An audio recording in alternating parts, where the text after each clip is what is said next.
శ్రీమాత్రే నమ. జై గురు దత్తాత్రేయ నమ. ఈ వీడియోలో మనం ధనుసు రాశి వారికి ఫిబ్రవరి 8 నుంచి 14 మధ్యలో వార ఫలాలు పరిశీలించినప్పుడు ధనుసు రాశి వారికి ధనస్థానంలో అద్భుతమైనటువంటి ధనయోగం ఏర్పడింది. చాలా కమాండింగ్గా, నిష్పక్షపాతంగా, ఉన్నది ఉన్నట్టు యథార్థంగా మాట్లాడడం కూడా జరుగుతూ ఉంటుంది. సాధారణంగా భాగ్యాధిపతి రవి ధనస్థాన సంచారంలో జాతకుడికి ప్రభుత్వ పథకాలు అనుకూలంగా రావడం జరుగుతుంది. ప్రభుత్వానికి సంబంధించినటువంటి ఏదో ఒక ఫలితం మీకు రావడం జరుగుతూ ఉంటుంది. అలాగే ఉన్నతాధికారులు లాంటి వాళ్ళు కానీ, రాజకీయ నాయకులు కానీ మీ పరిచయం అవడం జరుగుతూ ఉంటుంది. మీరు చెప్పింది వాళ్ళు ఎప్పుడూ పాటిస్తూ ఉంటారు. అలాగే కుజుడు పంచమాధిపతిగా ధనస్థానంలో మీలో ఉన్నటువంటి ప్రతిభకి తగిన గుర్తింపు రావడం జరుగుతూ ఉంటుంది. అయితే కొన్ని కుటుంబ సమస్యలు చాలా ఇబ్బంది పెడుతుంటాయి.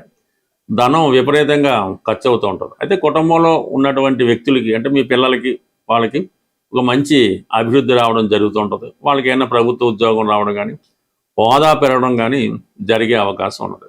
అలాగే రాశ్యాధిపతి గురువు కూడా సప్తమ స్థానంలో రాశిని వీక్షించడం వల్ల ఆరోగ్యపరంగా చిన్న చిన్న సమస్యలు వచ్చినప్పుడు కూడా వాటిని మీకు మీరే పరిష్కరించుకోవడం జరుగుతూ ఉంటుంది. అలాగే కొన్ని కొత్త పరిచయాలు మీకు ఏర్పడడం జరుగుతూ ఉంటుంది. అలాగే కొన్ని కొత్త వ్యాపార అవకాశాలు కానీ, కొంతమందితో కలిసి మీరు ఏదైనా కొత్తగా వ్యాపారాన్ని స్టార్ట్ చేయాలన్నా, వృత్తిలో కొన్ని మార్పులు చేయాలన్నా కూడా ఈ సమయంలో మీకు కొంత మేధావులు, తెలివైన వారి యొక్క సహాయ సహకారాలు అందడం జరుగుతూ ఉంటుంది.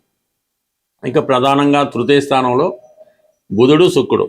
అంటే బుధుడు సప్తమ దశమాధిపతిగా 3వ స్థానంలో ఉంటూ లాభాధిపతి బుధుడితో శుక్రుడితో కలిసి ఉన్నప్పుడు వృత్తిలో కొన్ని మార్పులు చేస్తారు. అంటే కొంత పబ్లిసిటీ లాంటిది కూడా చేస్తూ ఉంటారు. ఏదైనా మీడియా ఉపయోగించుకోవడం కానీ, అలాగే ఏదైనా ప్రకటనలు ఇవ్వడం కానీ, ఏదైనా టీవీ కార్యక్రమాల్లో పాల్గొనడం కానీ, ఇటువంటి కొన్ని ఉత్సాహ కార్యక్రమాల్లో పాల్గొనడం వల్ల జనరల్గా మీరు పాపులర్ అవుతూ ఉంటారు. వృత్తిరీత్యా చాలా బిజీగా రావడం జరుగుతూ ఉంటుంది. మరి ఈ ప్రయత్నంలో కొన్ని కొత్త వారి పరిచయాలు ఏర్పడుతూ ఉంటారు. స్నేహితులు అవ్వచ్చు, స్త్రీలతో పరిచయాలు ఏర్పడుతుంటాయి. అంటే ప్రతిదీ కూడా స్త్రీలంటే వేరే అర్థం కాకుండా మీ వృత్తికి సహకరించడం కానీ, విద్యార్థులుగా మీకు చేరడం కానీ, మీ ఫాలోవర్స్గా మారడం కానీ, మొత్తం మీద ప్రజల్లో పాపులారిటీ పెరుగుతూ ఉంటుంది.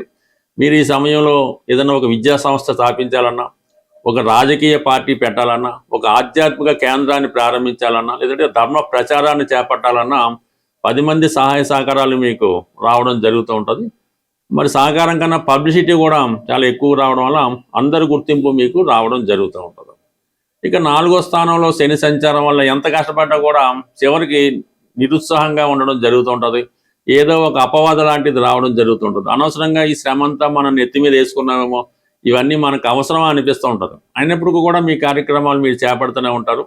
ఏమాత్రం నిరుత్సాహపడకుండా, అంటే ఏదైనా ఒక మంచి కార్యక్రమం చేపట్టినప్పుడు, ధర్మ కార్యక్రమాన్ని చేపట్టినప్పుడు అనేక రకాలుగా విమర్శలు ఎదురవుతూ ఉంటాయి. ఆ విమర్శలు ఎదుర్కొనే ముందుకెళ్ళినప్పుడే జాతకుడు తను అనుకున్నటువంటి ప్రయత్నంలో విజయం సాధించడం జరుగుతూ ఉంటుంది. ముఖ్యంగా ఇటువంటి పుణ్య కార్యక్రమాలు ఇలాంటి పుణ్య కార్యక్రమాలు చేద్దాం అనుకున్నప్పుడు కంపల్సరీగా కొంత వ్యతిరేకత ఏర్పడుతూ ఉంటుంది.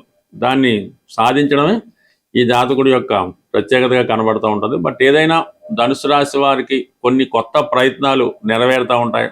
ప్రస్తుతం చేస్తున్నటువంటి వృత్తిని కంప్లీట్గా పక్కన పెట్టి కొత్త వ్యవహారాలు స్టార్ట్ అవ్వడం జరుగుతూ ఉంటుంది. అంటే కొంతకాలంగా ఉద్యోగం చేస్తూ పెద్దగా సక్సెస్ లేకపోవడం వల్ల దాన్ని పక్కన పెట్టి ఓన్గా మీ యొక్క వృత్తి, అది ఒక ఆఫీస్ పెట్టుకోవడం. అంటే మీరు ఒక చార్టెడ్ అకౌంటెంట్ అవ్వచ్చు, ఒక ఆడిటర్ అవ్వచ్చు, ఒక విద్యార్థిగా మీరు ఒక ఉపాధ్యాయుడు అవ్వచ్చు, ఒక లెక్చరర్ అవ్వచ్చు, న్యాయవాది అవ్వచ్చు, లేదంటే ఈవెన్ ఒక టెంపుల్లో పూజారి అన్న అవ్వచ్చు.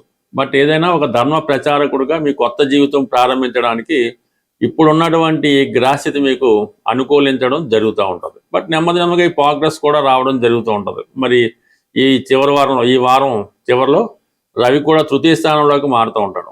అప్పుడు కామన్గా ఎక్కువగా ప్రయాణాలు చేస్తుంటారు, పెద్ద పెద్ద వారిని కలుసుకుంటూ ఉంటారు. ఇవన్నీ కూడా చాలా బిజీగా రావడం జరుగుతుంటుంది. బట్ ఏదైనా కొన్ని కుటుంబ సమస్యలు మీకు మానసికంగా బాగా కృంగదీయడం కూడా జరుగుతూ ఉంటుంది. అందువల్ల కుటుంబ సమస్యల్ని, వ్యక్తిగత సమస్యల్ని పక్కన పెట్టి ఏదైతే మీ జీవితాశయంగా అనుకున్నారో, ఏదైతే మీరు కొత్తగా చేద్దాం అనుకున్నారో అది మాత్రమే దృష్టిలో పెట్టుకుని ఆ విధంగానే ముందుకెళ్ళాలి తప్ప ఈ వ్యక్తిగత సమస్యల్ని దీంట్లో కలపడం వల్ల కొంత ఇబ్బంది పడుతుంది. బట్ ఏదైనా సంపూర్ణంగా జాతకుడికి గురుగ్రహ అనుగ్రహం ఉండడం వల్ల అలాగే కుజుడు కూడా చాలా బలంగా ఉండడం వల్ల సమయానికి ధనం ఏదో విధంగా వస్తుంది, మీరు అనుకున్నది ఏదో విధంగా సాధించడం జరుగుతూ ఉంటుంది. ఈ మధ్యలో వచ్చే చిన్న చిన్న సమస్యల్ని పక్కన పెట్టండి.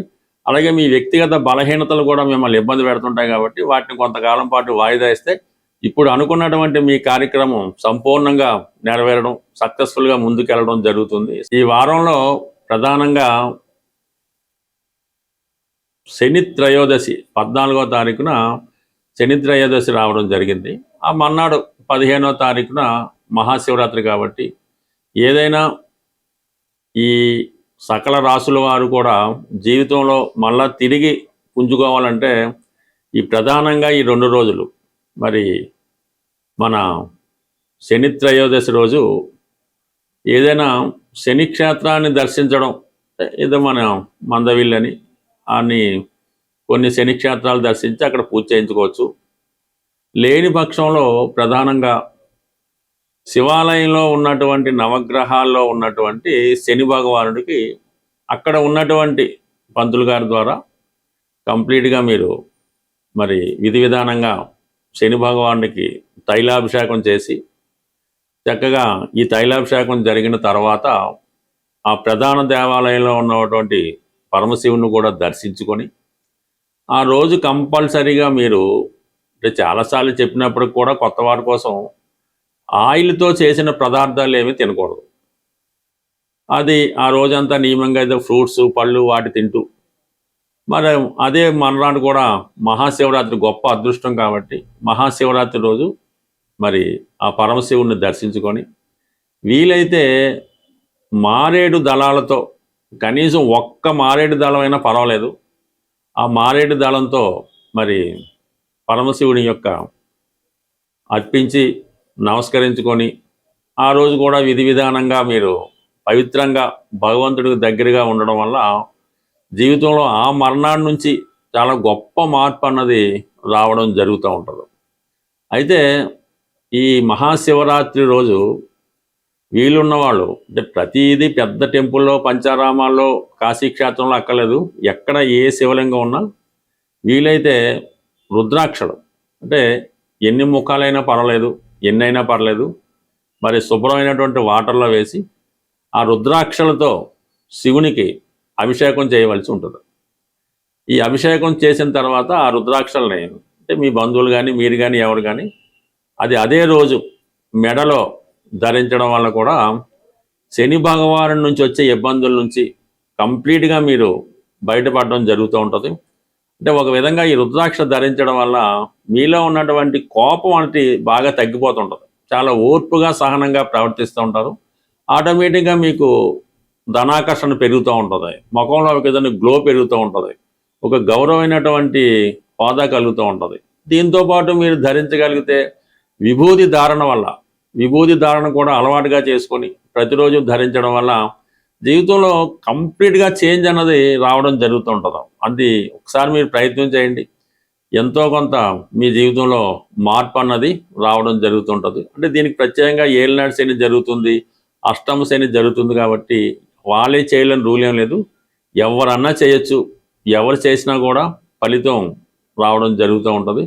బట్ ఏదైనా నమ్మకంతో ఎంత చిన్నగా అయినా ఎంత చిన్న దేవాలయంలో చూసినా ఆ ఫలితం వస్తుంది తప్ప పర్టికులర్గా అక్కడికే వెళ్ళాలి, ఆ క్షేత్రమే దర్శించాలి అని ఏం పెట్టుకోవద్దు. మీకు అందుబాటులో ఉన్నటువంటి ఏ శివాలయం అయినా ఏ శివలింగానైనా దర్శించి ఆ స్వామి యొక్క ఆశీస్సులు పొందుతారని ఆశిస్తూ స్వస్తి.